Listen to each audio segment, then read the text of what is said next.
Hey, welcome to Sports Beat KC, the Kansas City Stars podcast. Today we're talking Mizzou athletics with Todd Palmer, the Kansas City Stars Missouri beat writer. We got Chris Fickett, our producer engineer at the controls, and I'm Blair Kerkhoff. Big news out of Missouri on Wednesday. Todd, the Tigers announced that they were going to impose some sanctions on themselves because of violations that occurred in the basketball program. I thought we'd start by let's review what happened at Missouri, what to lead to those sanctions. We'll define the sanctions, and then maybe walk through the timeline of events. But let's start with the basic question. What happened, and why is Missouri in trouble? Why did they basically penalize themselves, put themselves in the penalty box? Well, basically they had 4 players who took no-show internships, and the heart of the complaint is that Missouri didn't properly vet those internships, and as a result, some of these kids got paid for work they didn't do, which is obviously an NCAA violation. And once that was uncovered, Missouri had to self-report. There was also a violation. It was a booster who had provided these jobs, and they've had to disassociate with him. And then there was another violation where a booster had provided benefits not available to the public in terms of reduced hotels and things like that. There were also a couple secondary violations. The most notable was former associate head coach Tim Fuller, who was the only associate head coach under Frank Haith's tenure, provided a phone number to assist Jakeen and Gant in moving from Georgia to the Lake of the Ozarks, around the Lake of the Ozarks, at the end of his senior year of high school, and that kind of assistance is not legal either. That's a secondary violation, though, but that was also one of the infractions that was named in the report. Okay, so those were the sort of the violations. When did they occur? Well, they started in 2011 and then continued through the summer of 2014. So most of it occurred back when Frank Haith was still the coach. However, Jakeen and Gant apparently the internship also continued into the summer of 2014. Which would have been after Kim Anderson had hired. Of course, the link between the two there remained Fuller because he remained on Kim Anderson's staff until last spring. And he's the one who recruited Gant and obviously, had helped him get moved into Kansas City. So, that's the basic timeline. And Gant was suspended the first 9 games of last season as a result of an NCAA investigation into his eligibility, which we now know was directly tied to this. Okay, so we have the major violation to me is as identified by Missouri and the NCAA, the paid internships for work that wasn't service that wasn't provided, and as you mentioned, there were some secondary violations as well. Missouri did its self-investigated and presented its findings to the NCAA and imposed sanctions on itself. We know one of them is they have removed themselves from postseason play this year. Missouri won't participate in the SEC tournament, and they won't be in the NCAA tournament or NIT any postseason for Mizzou this year. What else how else did Missouri penalize itself? Well, in addition to that, they'll lose the revenue from those tournaments. Now, the SEC splits that money between the conference and the member institutions. Missouri won't get its 1/15th share from either the SEC tournament or the NCAA tournament. So, even though I know a lot of people laughed when they said, "Hey, we're announcing a 1-year postseason ban because this doesn't profile as a team that's going to the postseason right now," they still lose out on the revenue. So that's an expensive gambit on their part to go ahead and bite the bullet on that. They've also announced scholarship reductions, one this year and one either of the next 2 years. Some recruiting limitations in terms of number of contacts and number of visits that the coaching staff is permitted. Those are the headlines. There was, I think, a $5,000 fine and some other things that Missouri is doing. Basically, they looked at case precedent with the NCAA for member institutions that have had issues similar to this. They consulted with Mike Glazer as outside counsel about what they think they needed to do proactively to satisfy the NCAA for these violations, and then they kind of tailored their self-imposed sanctions to meet what they hope will satisfy the NCAA in this case. And it's possible, because the NCAA investigation is still ongoing, that the NCAA could come back and say, we need you to do X, Y, or Z, but those are going to be minor things. The NCAA is not going to come back and say you need to have a second-year postseason ban, and they're probably not going to come back and say you need to reduce more scholarships. So the major stuff is out there. They also had to vacate the victories from Hates last season, which I saw some fans were scoffing at that too. But that team did win 23 games. 23 and 14. Didn't make the NCAA tournament. Right. That was a team I remember that started off great. They were undefeated. Remember, you and I were at the SEC football title game in Atlanta watching Mizzou-Auburn.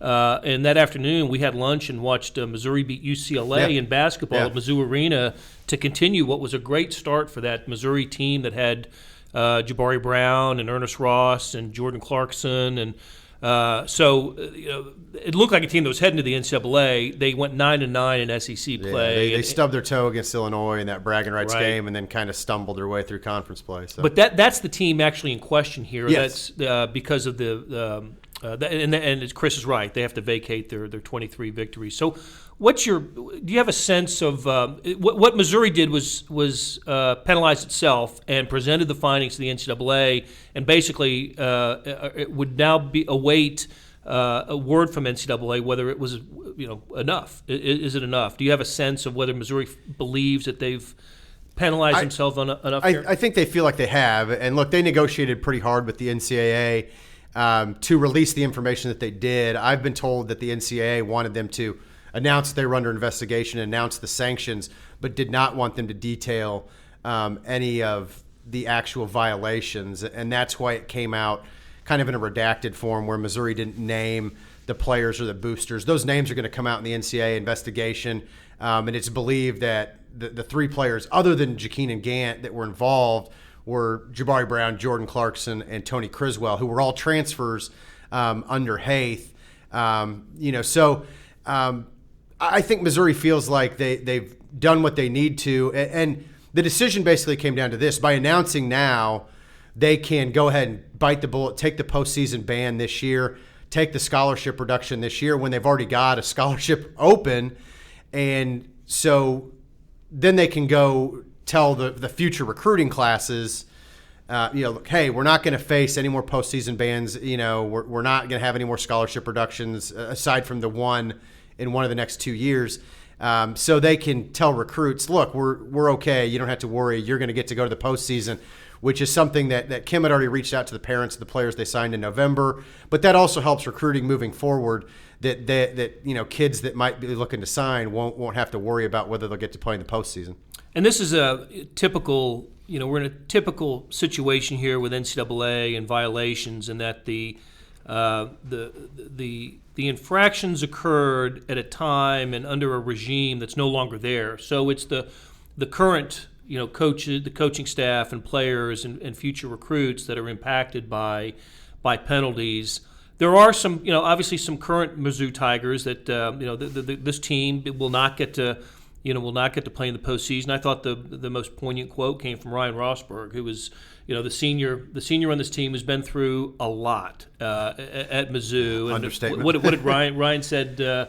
He's hurt by this. Yeah, he was very disappointed. He had family and friends that were planning to make the trip to the SEC tournament in Nashville to see presumably what would have been his last game or two of his college career. He's a guy that probably is not going to play professionally. Certainly, it's not going to be anywhere convenient for his family and friends to come see him if he does continue his career after this. He's a guy from St. Louis. He's talked many times about every Christmas his parents would get him tickets to the bragging rights game and his love for this program. He's been a good soldier. He's never been a guy that complained. He's been at times a punching bag for some segments of the fan base. But he's a guy that loves Missouri, and he now knows that March 5th against Florida at Mizzou Arena, that's it for him. Most kids at least can dream, and they at least know that postseason carrot's out there. If you somehow go on some miraculous run, maybe you can get one last chance to play in the NCAA tournament or something. That's gone. Ryan Rosberg has 15 games left, and he's got to make the most of those 15 games because he's, unlike most kids, he's got a pretty hard deadline now for his college career. That's a good way of putting it. He absolutely has a hard deadline. So, as I mentioned earlier, it's the current and future members of the program that pay the price for the transgressions of the previous ones, and you spent some time on the phone talking to Frank Haith's lawyer, and as you would expect, the attorney for Frank Haith to say the picture that's been painted is that of just a corrupt program under Frank Haith, because this did happen under his watch. And look, I think we all understand that the accountability. The head coach is responsible for what happens in his program, and we can't help but be struck by the timing of Frank's departure. 4 days. He was named the Tulsa head coach. Was it 4 days after? Yeah, Missouri received a verbal inquiry. Apparently, the NCAA was tipped off in December 2013 about these internships, and then it was April 14th, 2014, when the NCAA gave verbal notice of inquiry that they were doing this investigation. Right. And 4 days after that is when Frank left for Tulsa. Now, his lawyer said that he and the University of Tulsa were not aware of the investigation until February 2015. I haven't had anybody dispute that, in any tangible sense. So you have to kind of take that at face value. And it's entirely possible that Frank was talking to Tulsa, a week before he took the job, maybe even longer than that. So it's very possible that it predates that. I think that the tough thing is you would imagine that when Mike Alden gets the verbal notice of inquiry on April 14th that the NCAA is investigating critical violations in his men's basketball program, I would think his first call would be to Frank Haith at that point. So, but like I said, his representation is saying that they didn't know until February 2015. And look, Frank wasn't charged. The NCAA enforcement arm, which is what investigates and what brings charges and then passes those along to the infractions committee, which ultimately decides what to do with it, reviewed the information, met with Frank Haith, and opted not to charge Frank Haith with any violations in this instance. And right now, it's the infractions committee is looking at it, and that's why we're kind of in a holding pattern as far as wrapping up the investigation. Frank Haith's lawyer told me that he was informed last October that he would not be charged with anything. The NCAA enforcement committee had wrapped up its investigation of him. So it comes down to the only coach that's going to be named in this investigation apparently is going to be Fuller for providing the phone number to Jakeen Gant's mom.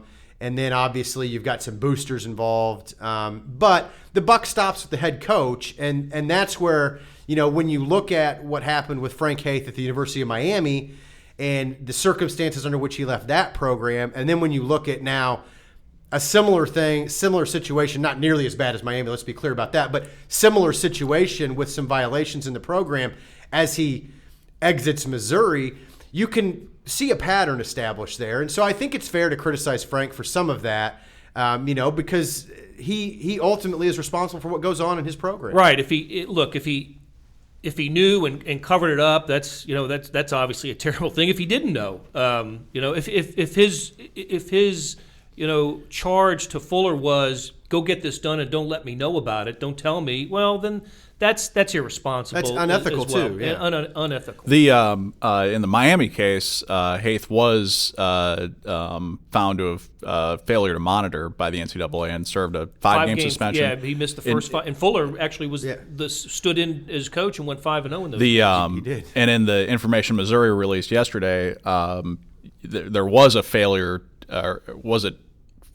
Well, I don't believe it was failure to monitor, but it was issued to the university or to the athletic department, not to a specific person. Correct, and that's where in terms of the internship, that's what they were saying. That and that's where they failed to vet whether those things were real. Yeah, honestly, I think right now the most critical violation centers around Missouri compliance. Really, I mean, because Tim Fuller's providing the phone number, it's an NCAA violation, but it's a secondary one. They would not have faced a postseason ban or any of that stuff had that been the only thing uncovered in this investigation. The internships are really what it centers on.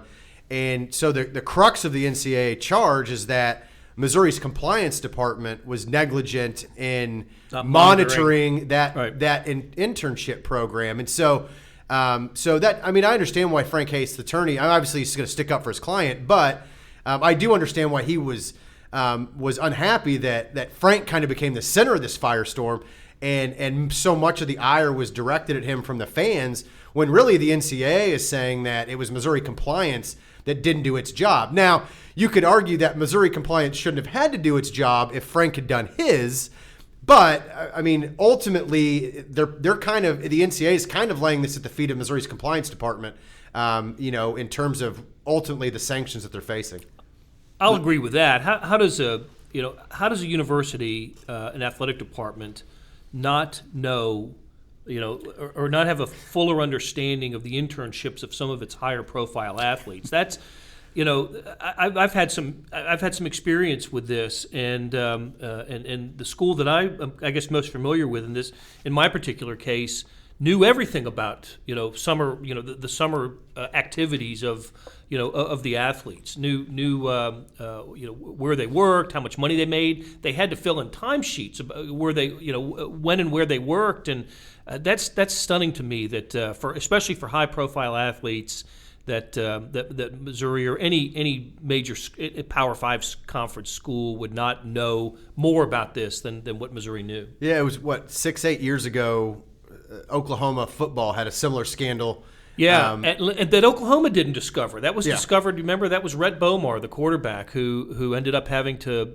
They got booted out of school because it was found that he had, basically had the same thing. He worked, was on the payroll for a car dealership in Norman, and didn't show up and was paid for it. And when Oklahoma found out, through, by the way, a rival's message board site, that's how OU found out about it. Which is inexcusable, but yeah, that's when they cut ties with Rhett Bomar as well. So, in the bigger picture here, before we get to that, let me ask you what you think, because I have some thoughts too about short-term, long-term impact of something like this. I think in the short term, it's a bad publicity day, but in terms of just practical application here, I don't think it really harms Missouri. They weren't going to the postseason this year anyway. You can operate down one scholarship as a practical function of the basketball. I don't think this is a damaging episode for Missouri. I think for perception it is, and only because it comes on the heels of just other perception issues and incidents and moments, and it's been a bad year for Missouri. Yeah, and I think that's why Missouri went to great pains to paint this as something that happened under Frank Haith and under Mike Alden, because they want to turn the page. Mack Rhodes and Kim Anderson and the entire athletic department want to turn the page. They're tired of being in the headlines for Derek Washington and Sasha Minyukuri, and player boycotts, and you name it. I mean, the list goes on and on. Dorial Green Beckham. I mean, stop me when you've heard enough, Missouri fans. So yeah, they want to get out from under the shell. I agree, though. I mean, look, I think Missouri's issue with basketball now, it is. Last year, people were angry that the program was so bad. This year, people stopped caring. I mean, they're getting 6,600 people, to Saturday conference games, that they win against Auburn. I mean, people don't care about this program right now. So, most of this was greeted with snark and laughter, which you kind of expect on social media anyway. But, that's pretty much how the last two seasons have been greeted. So, it's a blow, sure, to Missouri, but I mean, it's kind of like kicking a puppy when it was, right. when it was already missing a leg and, blind in one eye, because, the program was already pretty well beat up, by the time, Wednesday happened. So it's not an unrecoverable circumstance for sure, but it certainly doesn't help this program, regain whatever stature it once had. Well, I think we can say that if it hasn't bottomed out in terms of on court performance. Dear God, I hope it's bottomed out, Blair. It has, it's to follow the 15-point victory over Auburn, which I thought was a good sign, with what they put out on the floor. That's the second worst home defeat in Missouri history, losing to Arkansas by 33. That was unbelievable. I couldn't believe how poorly they played in that game and how disinterested they seemed to be. And I was, it's no secret. I mean, I've known Kim Anderson for, guys who are who've been in the media in Kansas City for a long time, like I have. We've known Kim Anderson for a long, long time. He's a likable guy. We were so happy for him when he got the job. Absolutely. Weren't 100% sure, he was the right guy, but just happy that he got the job. And it didn't start out well for him. First year, I think they underachieved, and then this year's off to such a bad start. I'm thinking he may not last. He may not last past his second year. Well, yesterday kind of changed my opinion a little bit about that. Maybe. I think if there's a winner in this situation in the court of public opinion, it certainly was Kim Anderson, because I think that there was a lot of groundswell, especially after the way they played against Arkansas. I mean, bear in mind, the last time that Missouri lost by 33 at home, Wilt Chamberlain scored 32 for Kansas in a game in 1957. I mean, we're talking 6 decades. I mean, there aren't many boosters from Missouri who can actually claim to have been alive the last time Missouri played that poorly in a home game. So there was a lot of people that have been kind of last straw for some, maybe. Absolutely, calling for Kim Anderson's head, just a vote of no confidence. I think now people felt a little more sympathy knowing that literally since 2 weeks before he took the job, this program's been under a cloud that we didn't realize they were under before. And look, he didn't know it. And how fair was that for Kim to not be told about this by Mike Alden when he was being interviewed and considering the job? Look, he said it yesterday or at his news conference. He was going to take the job. Even if all of this was laid out before him, he's not going to not take the job. He's not going to go. He's not going to continue to coach at Central Missouri, not coach his alma mater because of this. But I think that he should have known, and I don't buy this this idea that the school was told by the NCAA that they shouldn't tell him, or they didn't have permission to tell him, or any of the candidates for the job at the time. I'm not buying that. I just, it would have been the right thing to do, the fair thing to do, to lay out the conditions of the program to the guy who you're going to hand the keys to the program to. Yeah, no, that absolutely wasn't fair, and you could kind of tell by Kim's answer and the way he said no, that he was not happy that he had not been informed about it. And I agree. It's hard for me to believe that the NCAA would have said you don't have permission to tell a prospective coach that he might be walking into a ticking time bomb. Yeah, what is that? I've never heard that. I don't. What is that? I've had people tell me that is a specious claim, that the NCAA would have told Missouri you don't have permission to tell a coach this. Now, Mack Rhoades a year later was told.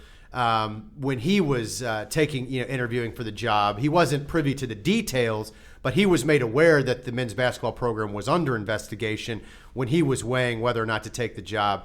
But yeah, I don't think that changes much. I think it's just another little kind of tweak at Missouri and the way things were handled those last couple of years under Mike Alden. I'll put it this way. I'm not sure that Mack Rhoades would have made the same decision, even if he technically didn't have permission. I got the impression that Mack would have wanted his coaches to be fully informed. Right. All right. I got a couple questions for you covering Missouri. Do you think Kim Anderson would have kept Tim Fuller on his staff if he had known? What was? Do we know more about why Kim kept Tim Fuller on the staff? Well, yeah. Look, Tim had been the lead recruiter on Jakeenan Gant. He was the only guy that was being considered to be held over.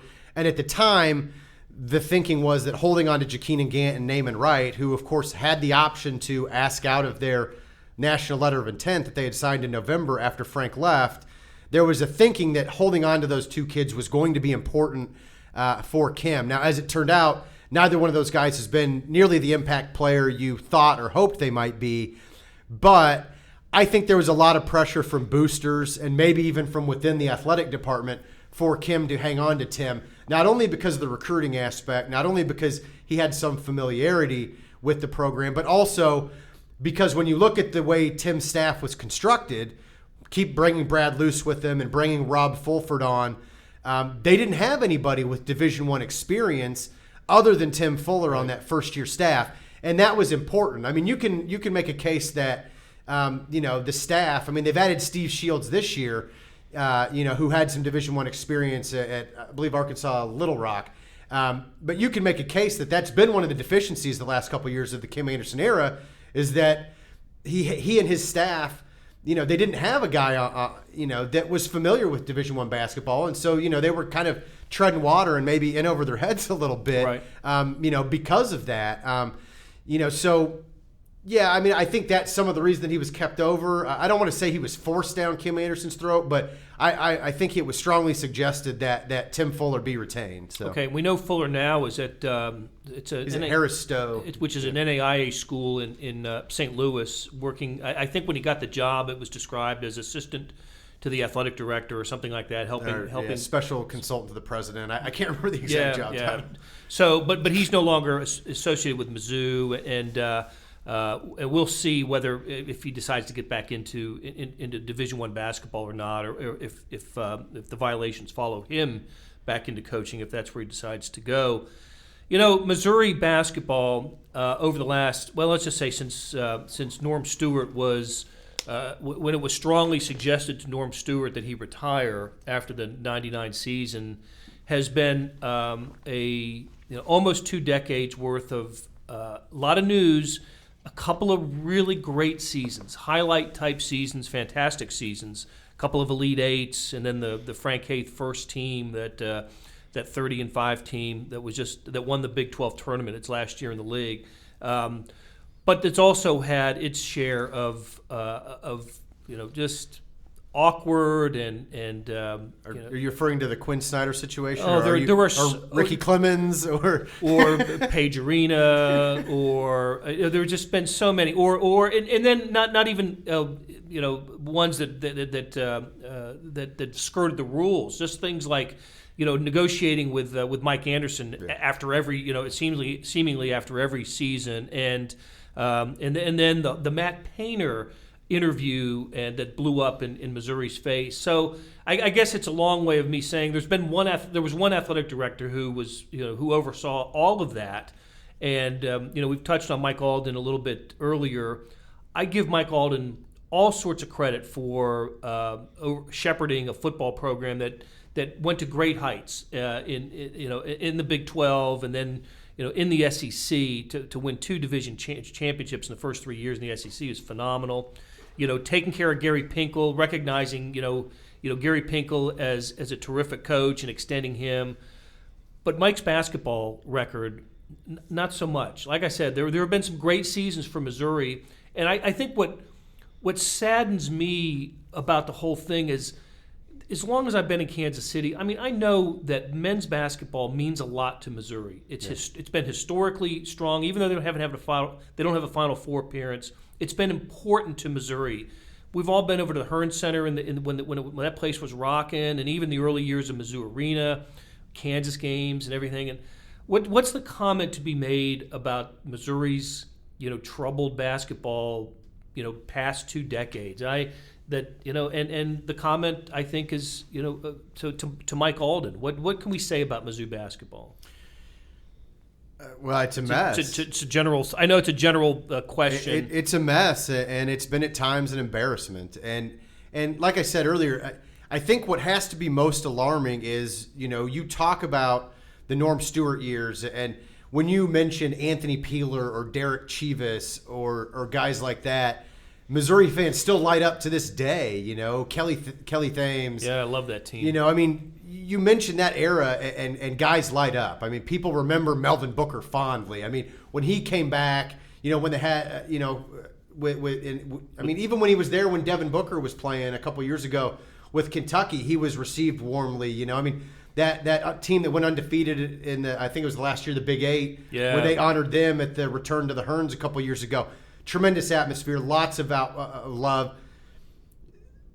I mean, so much of that's gone now. And it's not that I don't think it can recover. I think this is kind of a situation like the Royals went through, a decade ago when they'd just been so bad for so long, people quit caring because, when you're emotionally invested in something and it never rewards you in any way, you stop caring, because you as a fan, you want to kind of protect yourself. I think that's where Missouri's at. I mean, I think there are some people who feel like they've been so scarred by this program, they've pulled back because they're trying to protect their emotional well-being right now. I like how you put that. But I think the place to go in this is the circumstances that surrounded each of the hires that Alden make. And, he hires Quinn Snyder over Bill Self in 99. And at the time, look, Quinn Snyder was the Duke was coming off an appearance in the national championship game. Mike Krzyzewski was allowing Quinn Snyder to do the walk-off interviews at halftime. That's how much they were kind of pushing Snyder from the nest.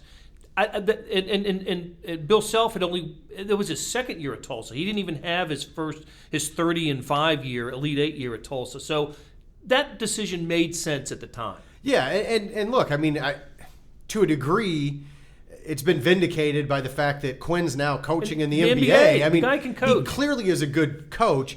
He's a guy, he was too young, and I think he was in over his head, and they didn't have anybody in place to help mentor him. They threw a pile of cash at a young guy, and he made some terrible decisions, and it blew up in Mike Alden's face. But I agree. To argue that was a terrible hire is revisionist history. Right. Okay. So that brings us to And Mike Anderson was a hot name. From UAB, he had just beaten. If memory serves me, he had beaten Kentucky, a top seeded Kentucky in the NCAA tournament the year before, or that year. So he was a hot name. But I also remember the day that Mike Anderson's named the head basketball coach is also the same day Mike Alden didn't lose his job at Missouri. That was that Sunday in Columbia where the board of curators were meeting to whether even to retain Mike Alden, because that was in the midst of Clemens and the arena fiasco and Quinn Snyder firing the Gary Link go fire Quinn. I mean, it was just such a fiasco at the time. But they get the right guy, I think. Yeah. It takes Mike Anderson a few years to get going. I mean, he's not in the tournament his first 3 years, but that fourth year was fantastic. That was the Elite 8 team that lost to UConn with a chance to go to the Final Four. Follows it up with an NCAA tournament appearance. But after his last 3 years, there's always a job that he's flirting with, Mike Anderson. Yeah. So it's always uncomfortable at the end of the year. Who's Mike Anderson going to talk to now? And a point that I heard made earlier that I wonder about is if Missouri had committed to Mike Anderson as, okay, you're our coach forever. We're going to match anything that Oregon or Georgia or Arkansas might offer you.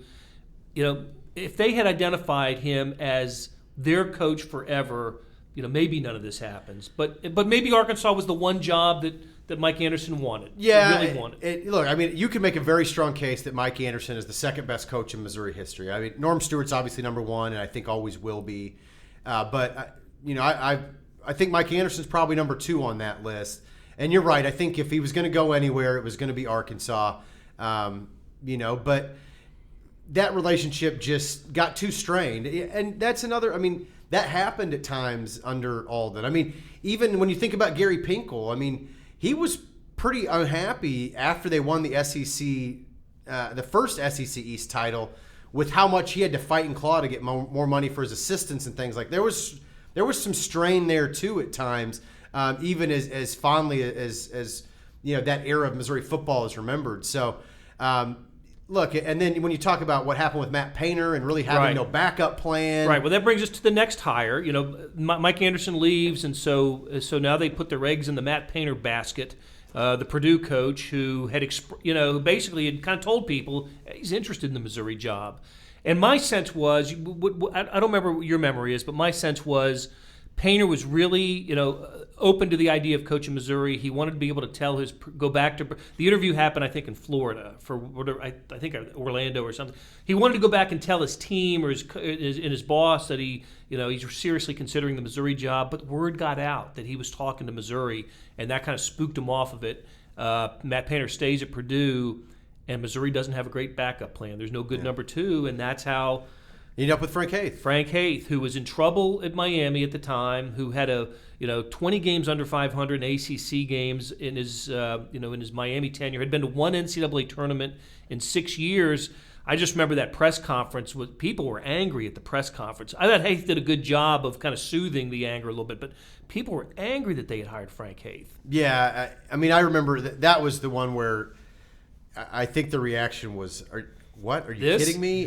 I'm trying to think of the quote that Mike DeArmond got the night that the story broke that it was going to be Haith, and I'm I'll have to go back in the library and look it up, but it was an anonymous source, but the quote was something to the effect of, "Yeah, it really is going to be him," or something like that.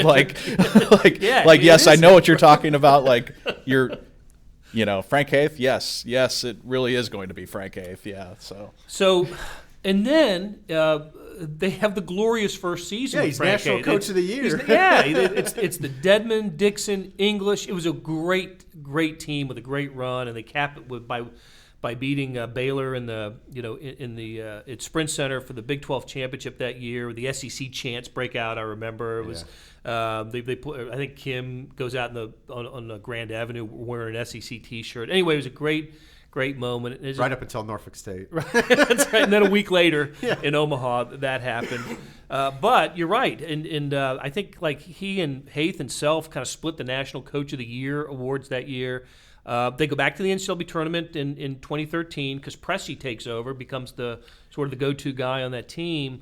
But then it's the transfer U. Then it's the only way you can get it done is with transfers, and that's how they get Jabari Brown and Jordan Clark and Ernest Rost and Keon Bell. Is it Keon? Bell, and so on and so forth. And Tony Criswell. The only way he's not getting it done recruiting the high schools. He's got to get it done with the junior colleges, and that damages things in a couple of ways. We know now, first of all, we think few of these players were involved in the violations that just occurred, but it totally leaves the cupboard bare. For when Frank Haith leaves for Tulsa, what is Kim Anderson left with? What does he inherit when he gets there? Well, Jonathan Williams III, was there, and then you had Wes Clark, Ryan Rosberg, and not much else. And look, Jonathan and Wes and even Ryan are Division I players. I mean, you can make fun of Rosberg if you want, but a lot of teams would be happy to have a 6'10" kid of Ryan Rosberg's character on the bench. Ryan was miscast at times, having to be a starter and being asked to try to shoulder more of the load than I think he's capable of. But Ryan's fine as a role player, and certainly has the size and the basketball IQ to be on a Division I roster. And anybody who argues that is just being obtuse. But look, I mean, Jonathan Williams III, Wes Clark, and even if you want to include Naaman Wright and Jakeenan Gant, since Frank Haith had recruited those guys, that's not an NCAA tournament roster that he left behind. And then when you also factor in the timing of his decision to leave Tulsa, it did not give Kim Anderson any chance to recruit that first year and bring in any impact players. They brought in some guys. I mean, Tremaine Isabel and D'Angelo Allen and guys like that. But certainly you're not getting any game-changing players in May and June when you're talking about basketball recruiting. And then some of the guys that were left behind, quite frankly, were turds. Zach Price had left right before. Zach Price, who gets arrested like 4 times in 6 minutes by Columbia police at one stretch, he left right before Frank did. But I mean, you think about Torrin Jones, who had to be kicked off the team, and Cam Beedscheid, who things didn't work out with, and they brought in Keith Schamberger. Kim Anderson's staff did late in the recruiting process a transfer from Hawaii, and he did all right last year. But again, it was they were kind of up against it in terms of putting together a roster last year. It didn't come together. It didn't gel well. You end up with Jakeenan being suspended 9 games for his role in these violations that were announced Wednesday. That sets back his development. He's never really recovered from that. And then if you look at Missouri's roster right now, obviously, and then Jonathan Williams III leaving, was a blow. And that might be the biggest failing of Kim Anderson's tenure so far, was not being able to keep his best player happy and on the roster. But you can also make a case that Jonathan was a big part of why they struggled last year, because it didn't appear in a lot of games like he was fully invested in the offense. The ball tended to stop with him. There were complaints that he didn't feel like he was enough of a focal point of the offense, even though he led Missouri in field goal attempts by a fairly wide margin too.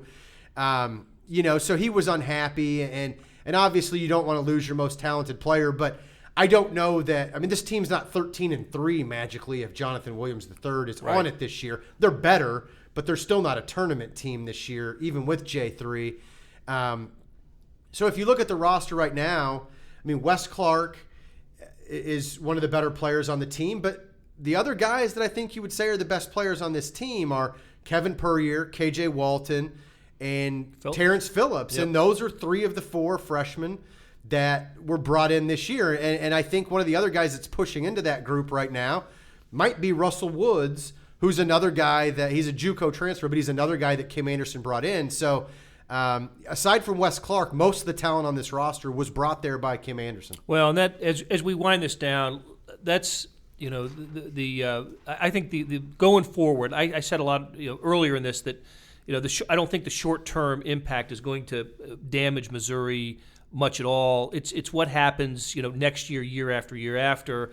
And to be honest with you, because the talent on this team seems to be coming, or the production of this team seems to be coming from the younger players, especially the freshmen. If they stick around and develop here, I see if Missouri is going to succeed, if the Kim Anderson regime is going to succeed, it's going to succeed because players who are juniors and seniors have been playing for a long time in this program. They're going to win the way, there's only a handful of programs in the country that win with freshmen, that basically have the best freshmen in the country, and they're the best amateur basketball players in the country, and they go out and win. Kentucky last year, Kansas, Duke last year. Missouri's not that. Missouri has to win because its seniors, because a couple of its seniors and juniors maybe, you think about them as potential all-conference type guys, having those types of seasons. And I think that this year is the start of that, perhaps, for Kim Anderson, if Kim Anderson continues to be the coach, because I do think the one thing that could damage Missouri even further is to change over the coach again and bring in the 4th coach in what would be 6 or 7 years for the program. Look, I think it comes down to a very simple question for Mack Rhoades. I think you have to look at the state of the program now, and you have to say, can Kim Anderson turn this around? Is Kim Anderson the guy to get us back 2 years from now to the NCAA tournament? If you think that giving Kim 2 more years gets the program back on solid footing, then you consider sticking with him. If you don't think that given 2 or 3 more years, Kim Anderson is the right guy to make this program respectable again, then I think you cut ties now and you go ahead and bite the bullet and start that rebuilding process as soon as possible. Because if you're not convinced that Kim can do that, you need to get someone in here that you think can, and the sooner the better. Now, with the NCAA investigation hanging over their head and presumably won't be completed until after the silly season for college coaches, you don't know how that might impact who they can get. And, of course, you can't talk about the future of Missouri basketball without at least mentioning the prospect of Michael Porter, the hotshot prospect from Columbia, and his in his decision. Will he end up as a Missouri Tiger? He's certainly a 5-star national guy, and Missouri would love to keep him at home, and his presence in a Missouri Tigers uniform could be a game changer for the program for Kim Anderson. That remains to be seen. But yeah, hey, look, thanks for tuning in today to Sports Beat KC. For Todd Palmer and Chris Fickett, I am Blair Kerkhoff. Look forward to our coverage of the Missouri Tigers and college sports in the print editions of the Kansas City Star online at kansascity.com.